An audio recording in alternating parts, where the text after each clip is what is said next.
Hello everybody, welcome back once again to this series on lesser known crimes.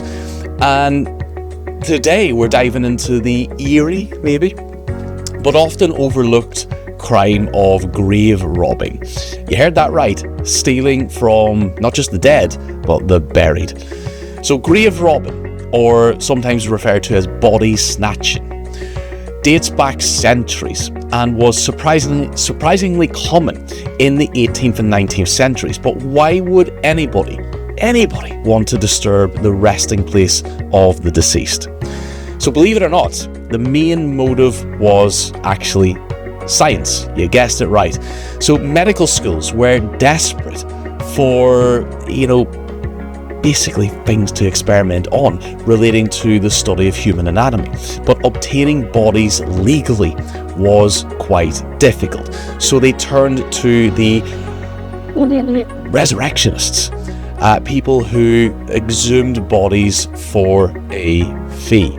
So these resurrectionists worked under basically the cover of night, as you can imagine, and they targeted fresh graves as these were easier to dig up because the soil was still quite loose, and they often operated in teams. So one group would distract the night watchman whilst others would do, the digging and the taking. Once exhumed, the bodies were quickly transported to medical schools.